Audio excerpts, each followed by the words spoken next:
the idea that we don't need to grow and develop to stay employed is a fallacy. We have to, and things are changing so quickly. There are jobs now that didn't exist 5 years ago.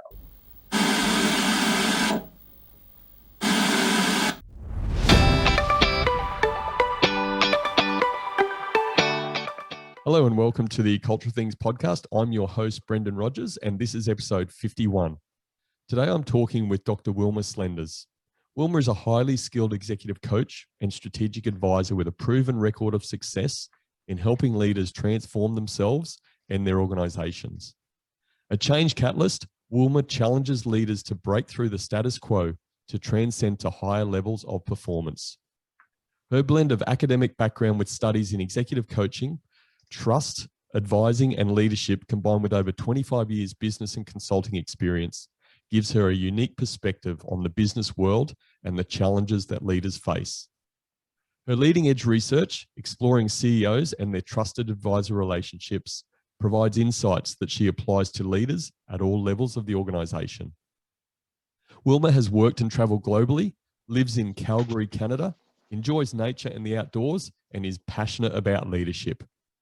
The focus of our conversation today is the concept of lifetime employability versus lifelong employment. Wilma, welcome to the Cultural Things podcast. Thanks so much. I'm so happy to be here. Wilma, and we've got to let our listeners know this is take 2. You and I got together on Monday this week, and through my own technical incompetence, we weren't able to do the interview. So as a true leader, you were very, very patient with me. So I have to thank you for that. Oh, my pleasure. Wilma, those things happen, right? Technology's our friend when it works. Absolutely. And it's even better when there's someone competent behind the technology to make it work, right? Anyway, look, what I want to ask you first before we get into our topic today is I love understanding people's background and what sort of drove them into their space. You've been in the leadership space for many, many years. You talked about your passion for leadership, or I mentioned your passion for leadership in the introduction. Can you just give us a bit of background about how this eventuated for you and what took you into this space? Well, do you have about an hour to listen to this part of it? Well, if it goes for that long, I'll make that into part 2. Okay, all right. I'll try and keep it short. So one thing I realized when I was growing up is that I was a leader. I was a sports leader. I was captain of the volleyball and basketball teams. I was a leader in terms of being the yearbook editor, and advocated for girls and women already when I was in high school. So that's kind of an interesting story where there was an Athlete of the Year award, but every year before, it had always been awarded to a boy. And so I noticed that, and I thought, well, last year, the year before, a girl actually was really the best athlete at school. And I had noticed this, and I talked with administration, and I said, she should have gotten this. So we need to have a male Athlete of the Year and a female Athlete of the Year so we can have some balance. And so the administration went ahead with it, and they adopted that.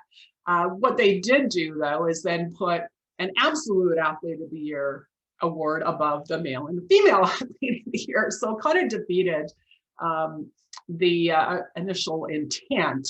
The irony of it is that I won the Female Athlete of the Year and the Overall Athlete of the Year award in my final year in high school. So that was, anyway, it was kind of interesting. So looking back, I already was a leader then. I believe that I've been a leader throughout my life in many different ways. And so part of my personality is that I'm a disruptor. I'm a change catalyst. It took me a while to accept that that's what I am. It hasn't always been accepted or embraced in the companies that I've worked in, but it does make me a really good consultant and coach. I grew up in a Dutch household. Don't know if you know a lot about Dutch people, but they tend to be very frank and honest. They also ask you the questions that no one else would. And so, that didn't serve me too well in high school or in university, but it has served me really well in my career. And I think that's really where some of that leadership comes in. I was a leader with the 1988 Winter Olympics here in Calgary. I've been a board member, board chair of sports, not-for-profit, and provincial organizations. So show my leadership in those ways as well. Yeah, well done. And I can second your ability to ask questions or to cut through things, I think, which you and I have had various conversations on LinkedIn. You've contributed to various posts that I've made, and I've contributed to some on yours, and I can see that cutting through. So I can absolutely have no doubt at all that you would know what questions to ask, and to disrupt people and to use those skills in consulting is very, very powerful. So it's good to see you've aligned everything that maybe some people didn't value so much, and you put it into the right channels. Thank you. Let's go into our topic, Wilma. So this topic about lifetime employability versus lifelong employment. For myself and our listeners, can you just define what's the difference between those two terms? Certainly. So lifelong employment, I see as a very outdated notion that people are going to have lifetime employment, either with one company or that the skills that they gained at the formative stages of their career, perhaps in university or at their first jobs, are going to be enough to keep them employed lifelong. And so when we think about the meaning of the term lifelong, the dictionary defines it as being lasting or remaining in a particular state throughout a person's life. So, inherent in that is that there isn't a lot of change happening. So lifetime employability is having the knowledge, understanding, and skills that are necessary to gain employment and participate effectively in the workplace throughout an employee's lifetime, or however long they want to be in the workforce. And so this requires acquiring new skills that are going to keep individuals current, available for new assignments and new roles. So if we look at the definition of lifetime, it's the duration of one's life. And so there's no kind of implied or inherent meaning there that things are going to stay the same, that it's a status quo, right? So there can be that dynamicism in one's lifetime in terms of growing. And so to me, it's, I say this a lot, and some people don't like this phrase, but to me, either you're growing or you're dying. There's no in between. And so the lifetime employability is that constant growth and development, no matter how fast or slow it is, but it's that constant movement. And the lifelong employment concept to me is more like, it's kind of like the growth and fixed mindset differences, right? So with a fixed mindset, I have the skills, I have the experience, and this is what I've got, and that's not going to change, but it's still going to be enough. In reality, it's not going to be enough anymore. So based on what you've just shared with me, I get the perspective that lifelong employment is not the preferred way to go. It's really lifetime employability is the way. But is there any particular situation, industry, or space in your own experience where lifelong employment might be an acceptable approach for a person to take? So in my own personal value system and model, I would say no. However, reality would indicate that there are some sectors where the concept of lifelong employment seems to be more acceptable. And I'll give you an example. I think sometimes in government, you have career civil servants. I used to work for the city of Calgary many years ago. And when I started with a number of people who spent their whole career there. So, for them, lifelong employment actually meant staying at that organization. But I would suggest, though, even in those instances, that they adopted the idea of lifetime employability by changing roles on a fairly regular basis, by taking advantage of training and development opportunities, by certainly trying to expand their skill set. So I think that the idea that we don't need to grow and develop to stay employed is a fallacy. We have to, and things are changing so quickly. There are jobs now that didn't exist 5 years ago. So, I think about the term data scientist. I didn't hear that job, anything about that job 5 years ago, maybe not even 3 years ago. And now all of a sudden companies are hiring for them. Today, I was on a webinar about the impact of the pandemic on women and employment. And one of the panelists said that 25% of the jobs that exist now probably aren't going to exist in another 3 years. And so what does that mean? So if your mindset is, well, I went to university and I did this training and now I'm set for the rest of my life, that's probably not the best mindset to have, because your job might not be there anymore. Yeah, I guess the takeaway for me just in that piece is that there may be some organizations or some industries where it's acceptable, but it doesn't mean it's right. Yeah, good summary. Okay. You've touched on it a little bit, I think, when you're defining, and then you've just answered that question. But I want to specifically find out from you, what do you see as the benefits? And let's talk in the notion of a leadership hat, people leading people. What are the benefits of having this lifetime of employability mindset and this growth mindset for leaders that you've seen? Well, I think the first is that ability to stay employed throughout a person's lifetime. So if you're constantly growing and developing, then you're going to be much more attractive to a new employer, an employer in a different sector, and to move up the organization. So, the reality is that when people move up the organization, they need to learn to do the next level job. It's not just more of what they did before. I think so the opportunities to advance, achieving accelerated growth, navigating complexities of the workplace. So the workplace isn't anything like it was 20 years ago. And certainly there are commonalities, but things have really changed in terms of, certainly the recent COVID crisis or the current COVID crisis, depending on where you are. The fact that people are working remotely. So leaders need to learn how to lead people remotely, lead their teams remotely. How do you do that?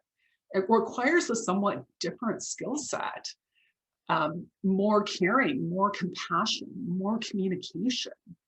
And that doesn't come naturally to a lot of leaders.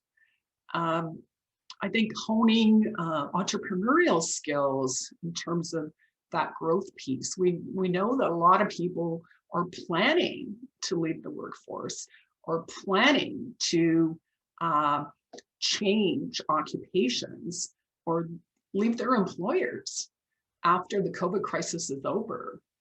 I saw a McKinsey study from this year, from February, that said that 1 in 16 employees are going to need to find a different occupation by 2030. in our post-COVID-19 scenario. That's pretty sobering. So if you, as a leader and as an employee, if you learn how to adapt and embrace change, if you keep your skills sharp, you're looking towards the future and you have some foresight in terms of what's going to be required, you are going to be a lot more successful in your employment journey than if really you just keep doing what you're doing.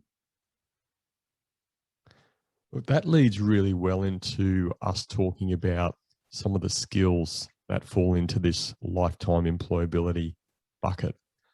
What are some of the skills? And maybe let's start with, based on your own experience, what will be the most important skill that falls into that lifetime employability bucket that people need to get good at? I think the number one skill will be change agility. The pace of change will never be slower than it is today.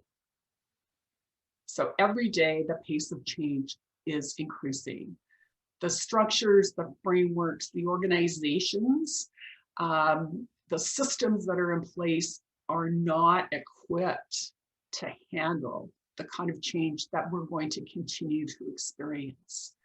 And so as soon as you put a structure in place, it's already outdated.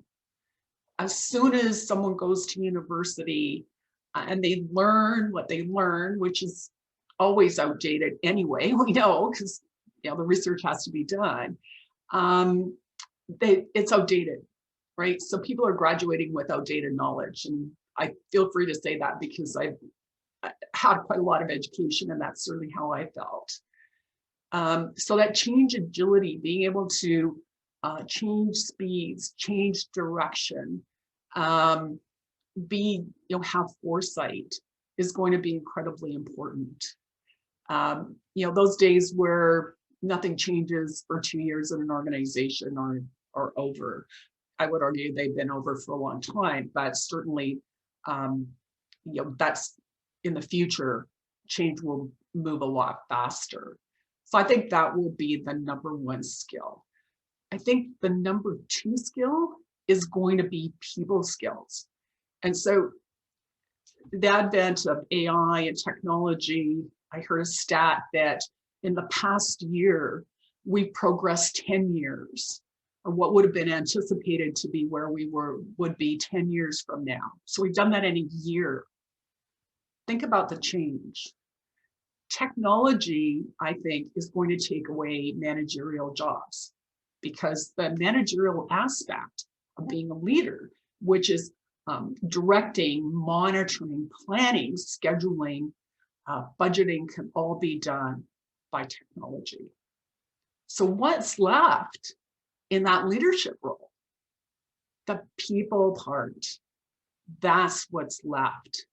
So actually being change and people managers and leaders is going to be critical. And so understanding that balance between where technology is the best solution versus where people are the best solution. And integrating that technology into the workplace, maintaining and respecting the people that are there. And so I hate the term soft skills. I just absolutely hate it. But people tend to know what that means. And so it's that communication, it's compassion, it's helping, it's caring, it's all those things that every human needs, and certainly more so in times of change and in times of crisis. So I think that's the second piece, is that I would call it a humane approach to the humans that are in the workplace. Yeah, I like that, but you are going to dislike me for saying soft skills because that's what was repeating in my head. And it's, again, reinforcing what you're saying, and you can correct me if I'm wrong, but really those soft skills is the underpinning of lifetime employability. As you said, automation is taking away some of the processing stuff, some of the technical side of things. So as a leader, especially, if you're spending too much time on your technical side and you think that's going to underpin your future, then I guess you're kidding yourself, right? Yeah. Yeah. So, but that's, if you think about it, there's a lot of occupations that really tend to subject matter expertise. So we think about engineers, geoscientists, anyone in that technical world, they're very focused on their subject matter. And, it's a huge generalization. I totally get that. But many of those people, those leaders, are not well equipped or experienced in the people side of management. And so that's where that change is going to need to take place, is for them to really start embracing the people management, change management piece of leadership. So let's loop that around a bit, because the number one lifetime employability skill you referred to was what you said is change agility. That comes under various forms, and we hear about change management and change fitness and all that sort of stuff. But if leaders are spending their time and their headspace is focused on the technical side of things, then they need to go through a change and they need to have some change agility.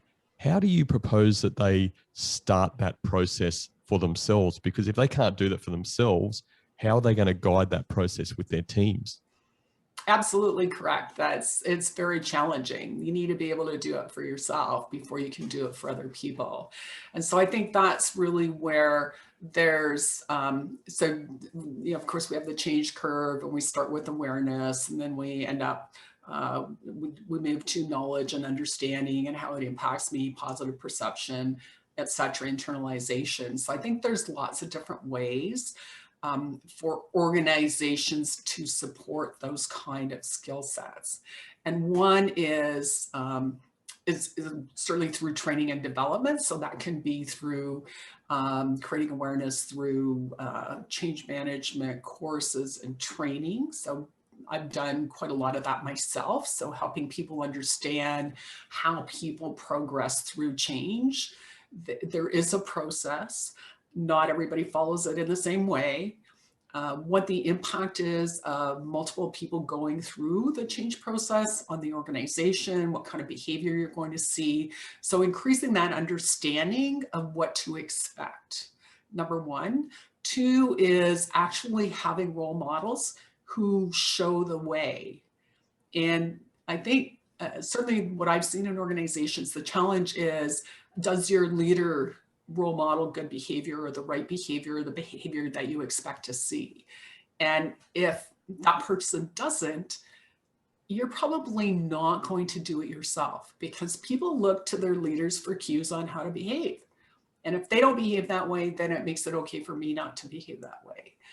I think that in terms of performance appraisal processes, this is something that can be incorporated. So I've seen too many of those performance frameworks that focus purely on results and not on how you got the results, right? So this is about how do you actually work with your team? How do you get the results that you get? It's not necessarily, the journey is as important as the destination. And most companies still don't get that, right? It's results, results, results.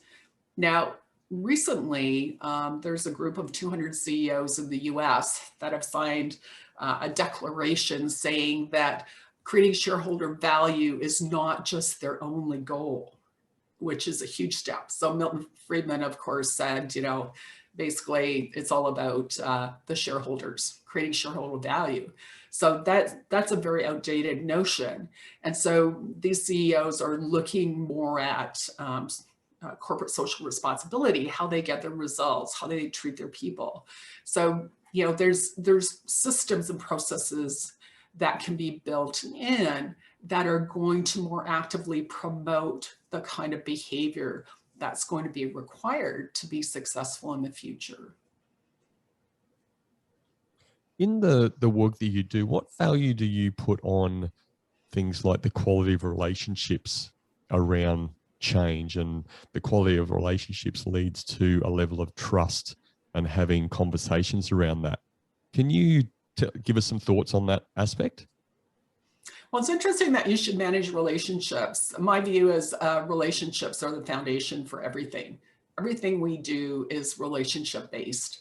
And I think it's something we just cannot forget.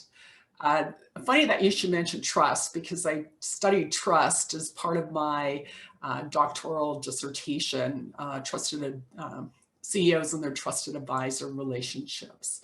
So absolutely, trust is critical to any kind of relationship. And so when you look at the model that I like to use for trust, there's three components: integrity, caring or benevolence, and ability. So to have trust, you have to have all three of those. And if one is missing, then your trust relationship is lacking. And so if you think about that in terms of a leadership perspective, so integrity, so person's going to do what they say they're going to do.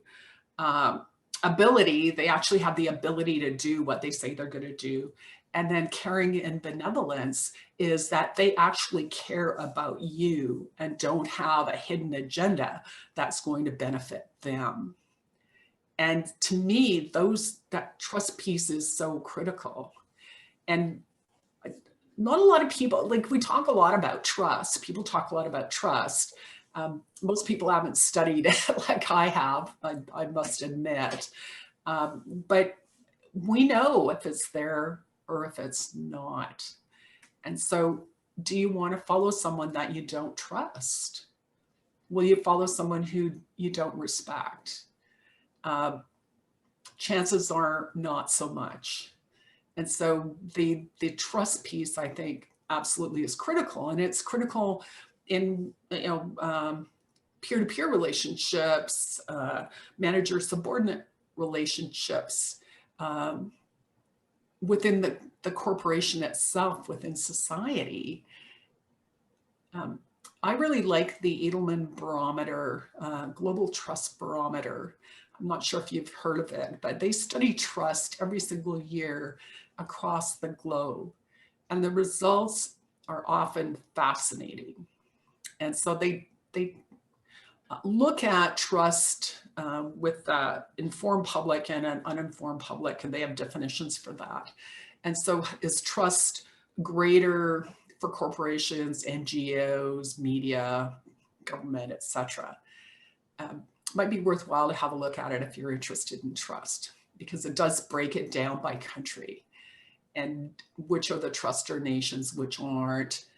Some of the information that came out this past year is that people in society are looking for CEOs to start making change in society, that they have a role to play, and it's not just up to the government. And I think that's really interesting and plays in really well with the 200 CEOs that are going to focus not just on shareholder value. And so that, how does it link back to our topic? Well, I think it links back really well, because leaders in organizations are also expected to create that change. And how do you create it if you don't have a growth mindset? How do you create it if you haven't constantly developed yourself and exposed yourself to new challenges and new experiences?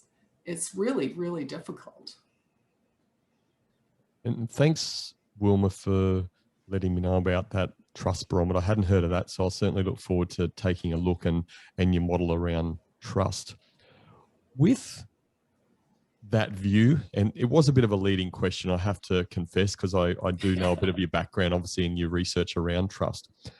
But with that trust hat on, and again, linking back to the change agility, why is it, do you think, that as leaders and as organizations, that the whole relationship and the development of trust seems to be overlooked quite a lot in the foundation of making progress in organizations, and actually then therefore having the focus on the people to provide shareholder value. It just seems to be such a simple, powerful, it takes discipline in applying, but it just seems to be commonly overlooked across the globe. Partly, I believe it's that sometimes organizations focus on the wrong thing. And so, as I had mentioned before, they focus on getting results, but the how you get the results are maybe not quite as important. And so then I'll give you an example. Let's say a leader in an organization is getting fantastic results. However, there's a great deal of turnover on his or her team. The people are they're scared of the leader. They're afraid to speak out. They might have complained to HR and HR hasn't done anything. So the organization is basically sanctioning and supporting the behavior of that leader. It's hard to have a relationship and trust your leader in those kind of instances. And when the organization doesn't support the employees and essentially supports the poor behavior of the leader, then I don't see how people are going to really build relationships and build trust. So why is that? Well, I think the organization's sending a message that we value results over how people are treated. And so we're going to support that bully. And it's, Brendan, it happens all the time. I hear about it all the time. I have clients who've been in those kind of situations where poor behavior was reported to HR and nothing was done. Basically, HR and the senior executives looked the other way because they were too focused on the results. What they didn't realize, though, is that those leaders are toxic to their culture. And in the end, the organization pays a huge price. But they might not pay it for 3 years, 4 years, or 5 years. They might actually the leader may never end up leaving. So I'm not sure that answers your question, but I think that's definitely a part of it. So what are the values that the organization upholds, and what's the culture?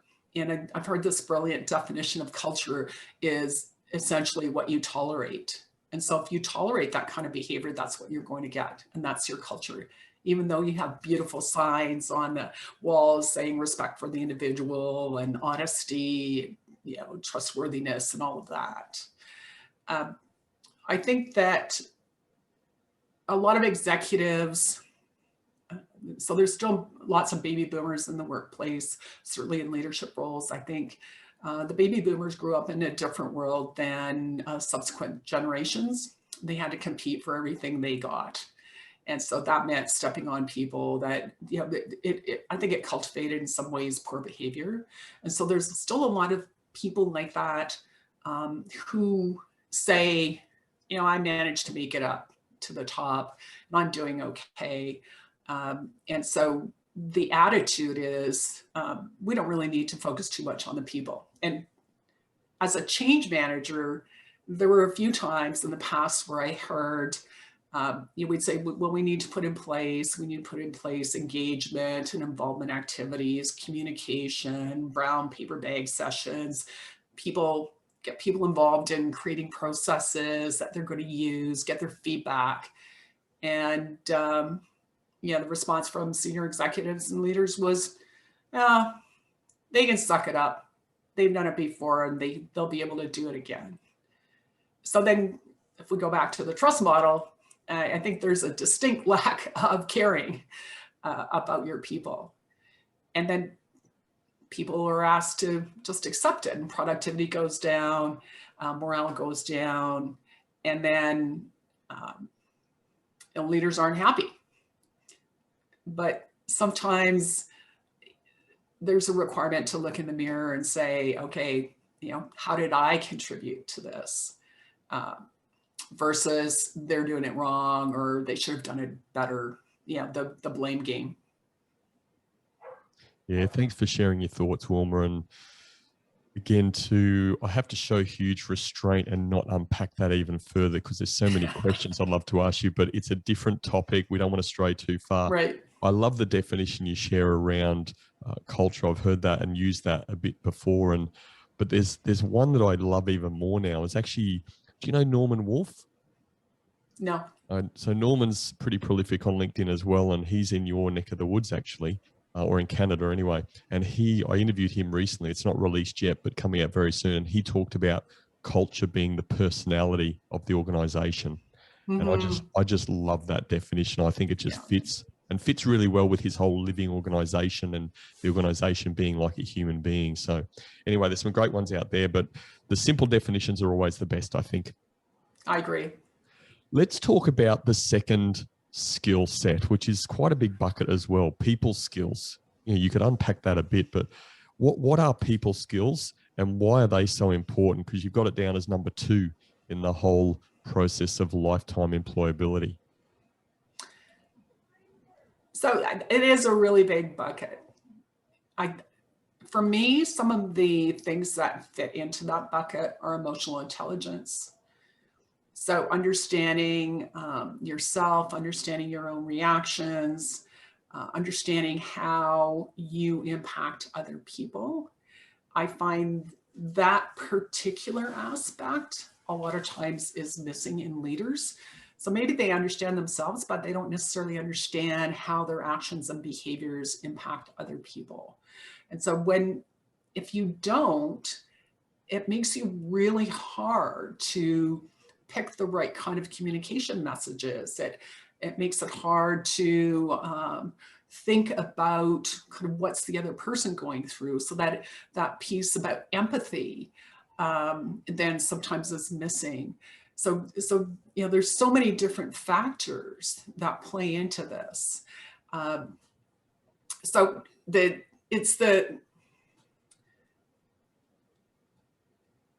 What I've discovered in all the work that I've done is that people go through school and they go to university and they graduate and they have this skill set or this functional area skill set. So let's call it the law. And they know everything about the law or a lot about the law, but they never learned how to really kind of interact with people.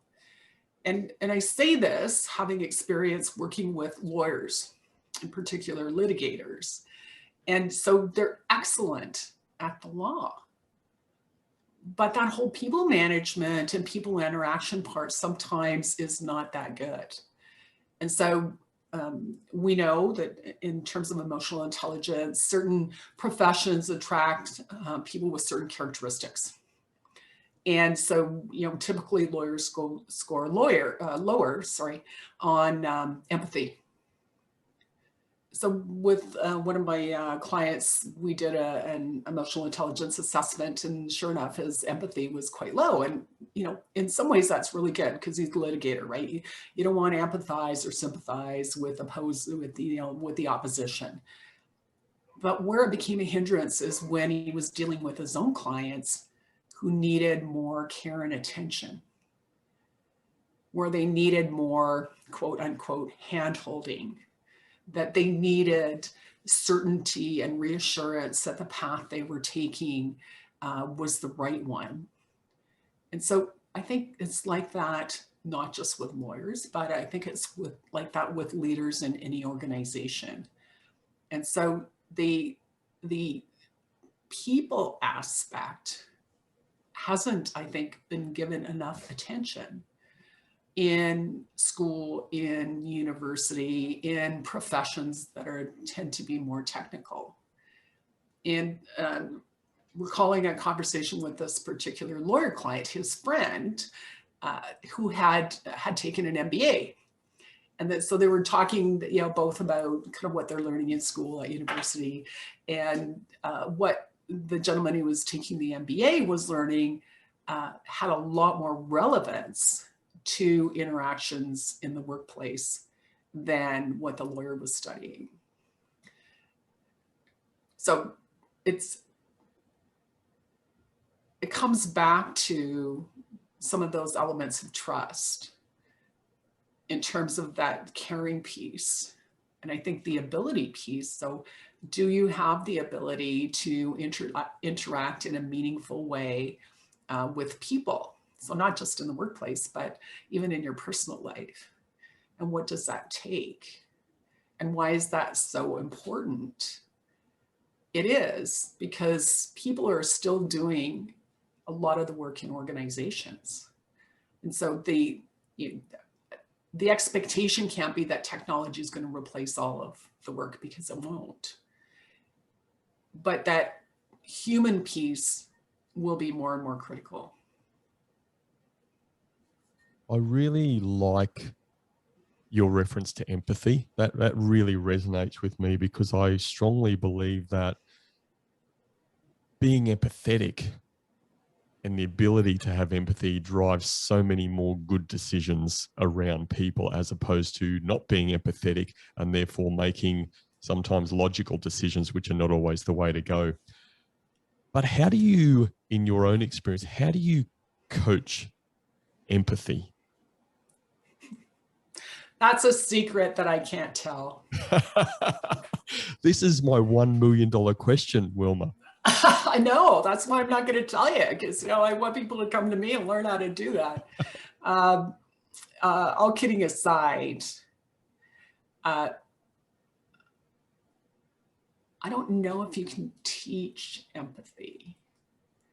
I think you can create awareness about empathy. I think you can have conversations about situations that the individual has been in, and then relate it back to that person.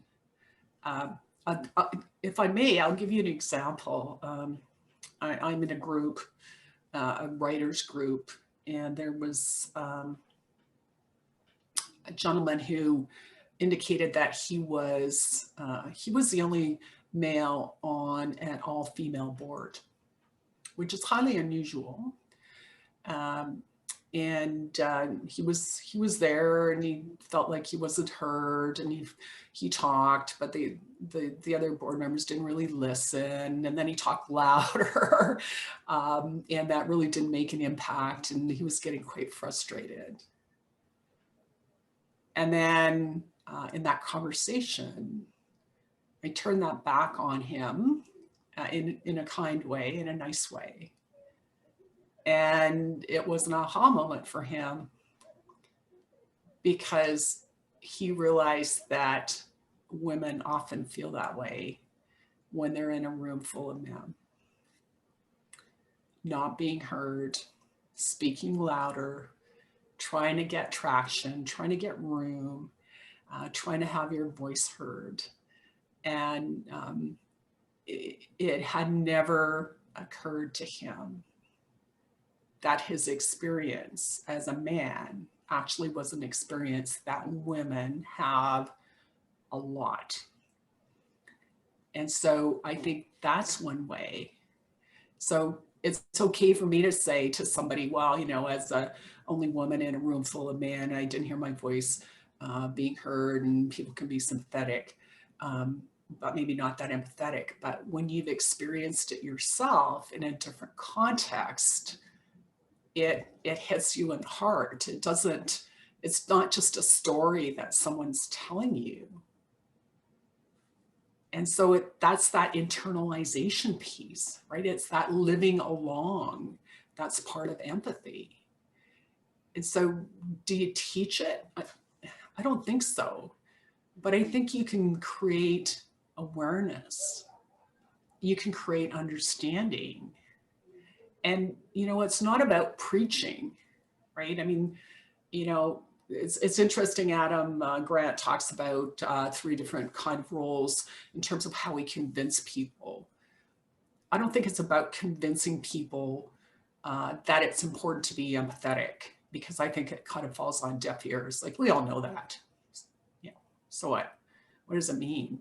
It's really being able to have that lived experience in some way. So relating back to a time in the past where you felt this way. And what did that mean for you? So that might be the secret, not sure. Once again, I really like that. And again, it comes back to, or in my head, it comes back to that trust word again, because I like what you say about maybe not coaching it, but it's experiencing it. It's sharing situations where it maybe has happened or maybe where it's not happened. In order to do that, you have to have genuine conversations. In order to have genuine conversations, it links back to, once again, your favorite word, which is one of my favorite words as well, is trust. If you don't have that, then the ability to have the conversations and even to be empathetic in the conversations that you need to have when maybe people aren't being so empathetic, that would be very tough without trust. I agree. Again, if I can provide an example, a company that was laying off employees, and some employees, they're concerned about how they're going to pay their mortgage, how they're going to send their kids to school, those kind of things, all the normal concerns that people have. And talking with the senior executives, they could not relate at any level to what their employees were going through. Not even really, potentially sympathy, but certainly not empathy, because they were still getting paid their multi-million-dollar salaries, still had their benefits, their pension plans, still had their job, still had the perks. And, if they were going to get laid off, they were going to get a big package. So, they were fine. So sometimes people in leadership roles are really out of touch with their own people and what's going on for them. And so I think in times like that, empathy is just so much more important. But there has to be some kind of ability to relate. And, it's kind of like, me relating to Bill Gates, right? Well, I have no conception of what his life is like and the amounts of money and, right, his lifestyle. I don't know if Bill would have a conception of my lifestyle, probably not, but it's that huge disconnect, this huge chasm. And so again, in leaders, that need to be able to understand and have empathy for the other person, I think is just so critical. Yes, I have to admit that I have a personality flaw. One of many is that I find it really difficult to accept and tolerate. I'm not saying Bill Gates is this person, but people that are in that, I guess, that level of the world and earning capacity, whether that proceed to lecture us normal folk on all sorts of things. That's very hard to take for me. Me too. I hate that. It's like, we have it here with our resource industry, and we have, people flying in their private jets up to the oil sands in Fort McMurray. Alberta has the highest level of safety and environmental standards of anywhere around the globe in terms of the oil and gas industry. And they come up and they lecture our industry about the evil of fossil fuels, etc. It's ironic in a lot of ways. They're flying a private jet, which consumes fossil fuels. The private jet is made of fossil fuels. The clothes they're wearing are made partly of fossil fuels. The glasses they're wearing are petroleum products. And I just have no tolerance for that. Wilma, it sounds like I need to get you back and we can have maybe a bit more of a political conversation at some point. I think I really would enjoy that. I'd love that. I'd love that. We can have an offline conversation too. Absolutely. Look, I feel that you've provided some unbelievable, powerful points today. Well, I'm going to take you into your last bit of advice that you'd really like to give leaders around this lifetime employability piece. But one thing I'd love you to share is you mentioned to me off air that you're going to be writing a book at some point in the future. You're going to start spending. Tell us a little bit about what is that going to be about. This, you've heard it today, ladies and gentlemen, a hot off the press. Wilma's book is a work in progress. What's it about? My book, which I've just started, is about women in the workplace exploring visibility and invisibility.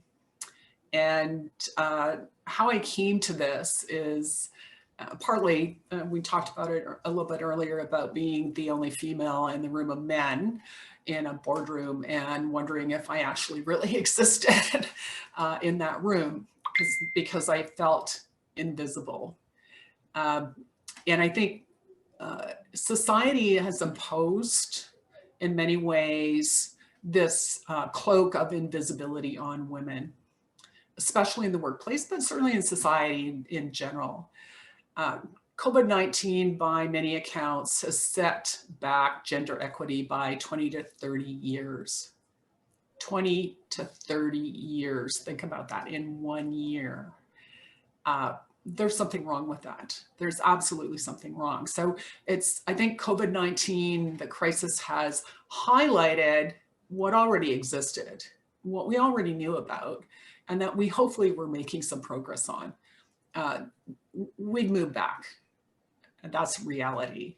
And so my going in premise originally was that women need to be more visible.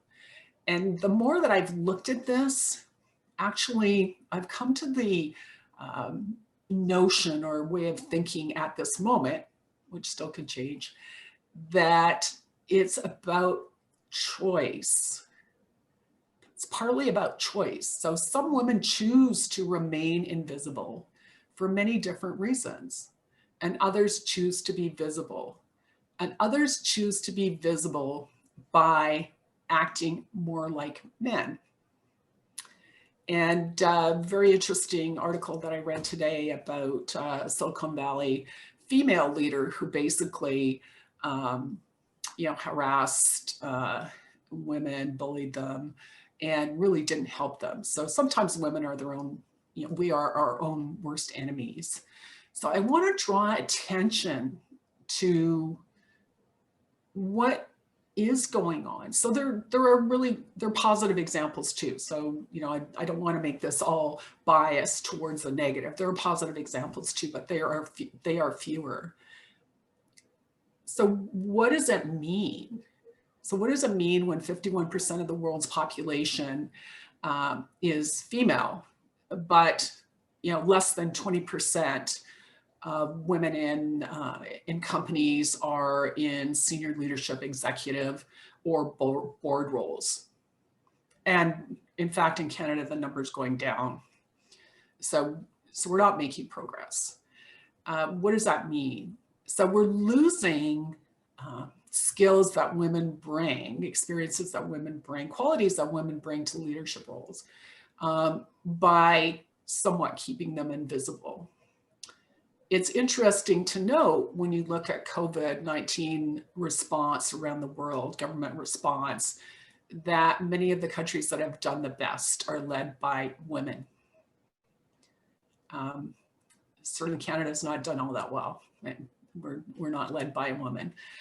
So I find that fascinating as well. So what does that mean? I honestly don't know, but I want to find out. And so I want to say that it's geared towards women, but in some ways it's a gender agnostic view, because there are lots of men that are invisible in the workplace too.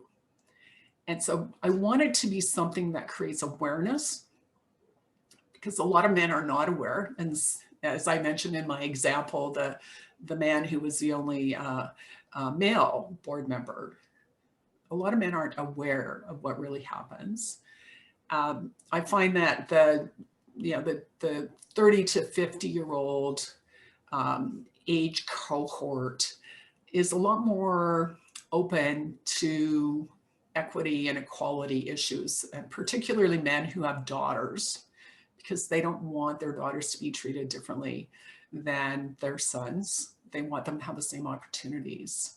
And I'm hoping that through this process, so partly telling my story, partly interviewing other women, bringing in some research and some other report findings, that there are some suggestions for how we can actually move forward with this.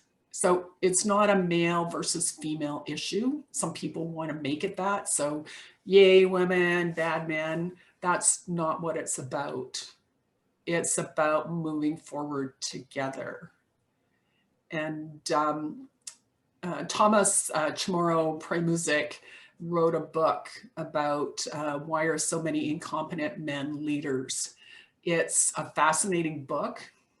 And yeah, that's a key question. And his premise is we don't need to elevate incompetent women. We just need to make the standards for leadership higher for everybody. That is a great comment. Absolutely. Unfortunately, incompetence is not gender specific. It is not. Absolutely. Wilma, it is a fantastic and absolutely fascinating topic. The thing is, though, that it's such a broad one, and it's such a fast-moving topic and so many areas to unpack. I feel that you could be writing that book for many years. Well, I hope not, because I'll get bored by then. I think it's timely and relevant now, so I will definitely need to focus it. I'm going to spend a lot of my time this coming year working on it, actively working on it, because I think it needs to be discussed now. And looking at it from different angles, it can always be updated in the future, or write a subsequent book. What have you, but I'm talking about it a lot. I'm posting about it on LinkedIn because I know myself really well.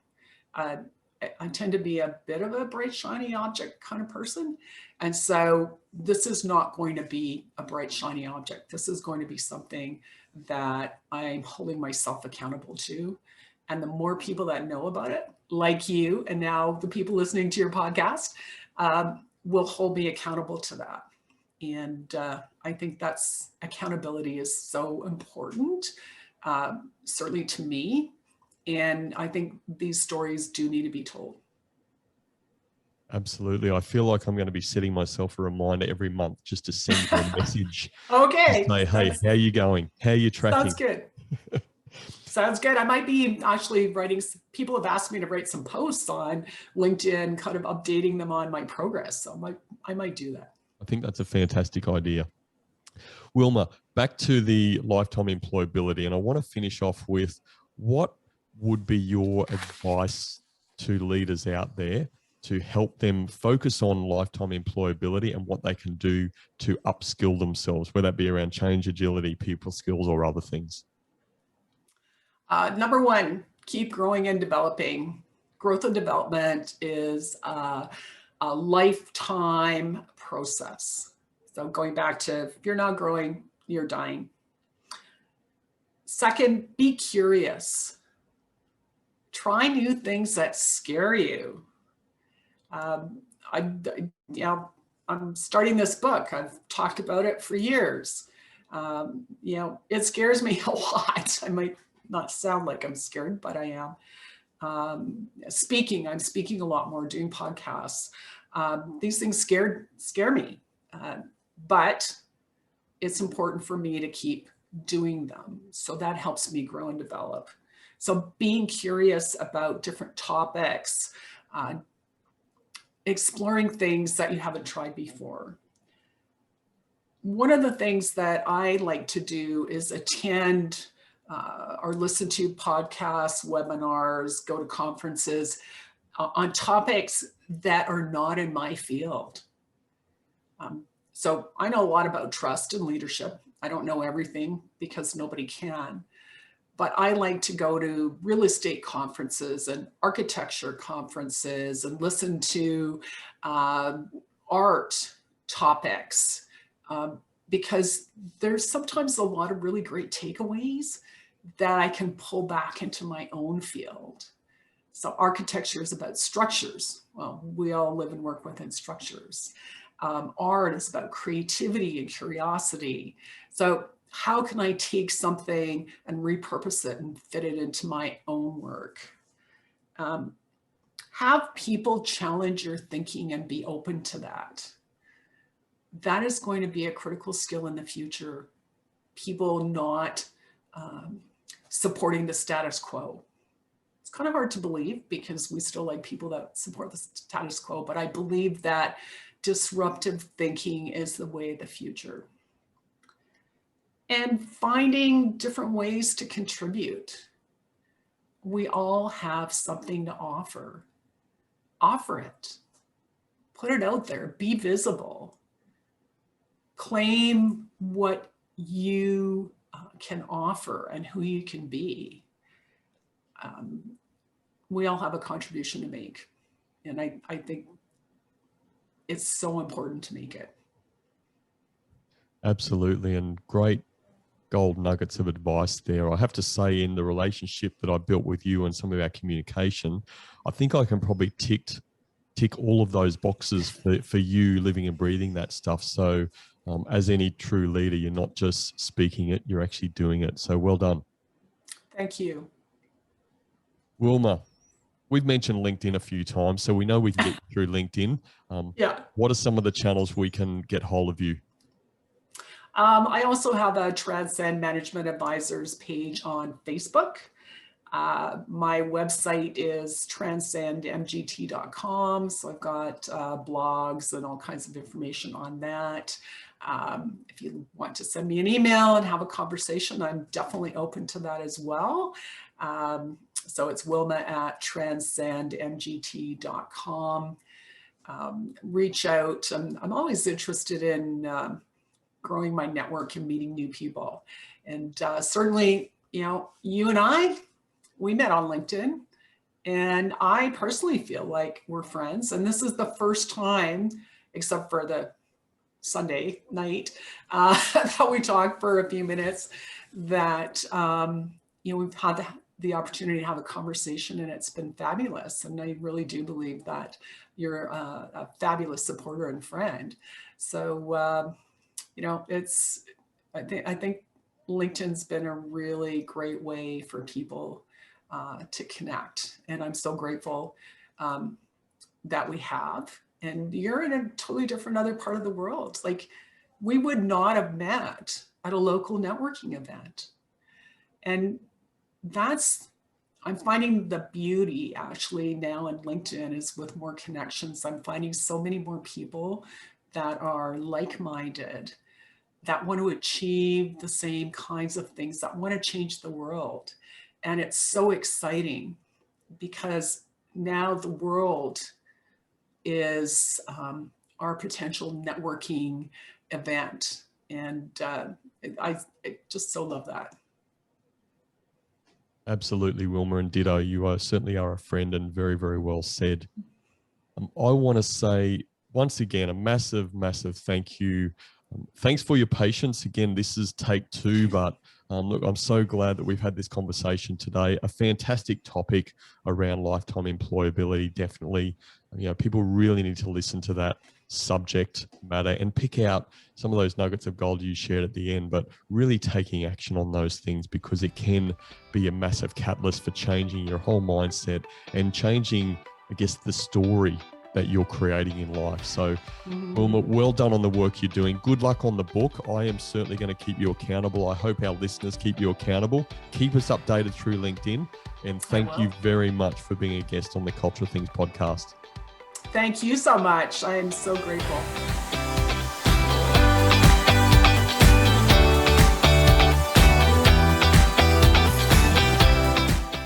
Wilma is another example where an online connection has become an offline friend.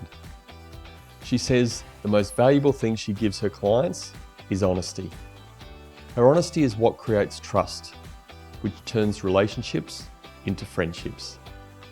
There was one particular statement that Wilma said during our chat, which for me was so impactful. She said, "We need to make the standard for leadership higher." I've never thought about it in those words, but it's exactly what we aim to do through our work at the Culture of Things. These were my 3 key takeaways from my conversation with Wilma. My first key takeaway: leaders are always growing and developing. Being a lifelong learner is a key foundation for leadership. As Wilma said, you're either growing or you're dying. Dying is "I'm the boss" mentality, and growing is leader mentality. To be a leader, you must always be growing and developing. My second key takeaway: the most important skills for leaders are change agility and people skills. The pace of change isn't stopping. In fact, it's increasing. Good leaders keep up. Great leaders have foresight and stay ahead of it. This leads on to other important skill: people skills. The best leaders know technology is replacing technical ability, which means people skills is what's left. Develop your change agility and people skills, and you achieve lifelong employability. My third key takeaway: leaders focus on building trust. Wilma has studied trust extensively and shared the 3 components of trust. Integrity, meaning you do what you say you'll do. Ability, meaning you have the ability to do what you say you'll do. And caring, meaning you don't have a hidden agenda. As a leader, build trust in your relationships, and together you'll achieve anything. So in summary, my 3 key takeaways were: leaders are always growing and developing. The most important skills for leaders are change agility and people skills. And leaders focus on building trust. If you want to talk culture, leadership, or teamwork, or have any questions or feedback about the episode, you can leave me a comment on the socials, or you can leave me a message at thecultureofthings.com. Thanks again for joining me, and remember, the best outcome is on the other side of a genuine conversation.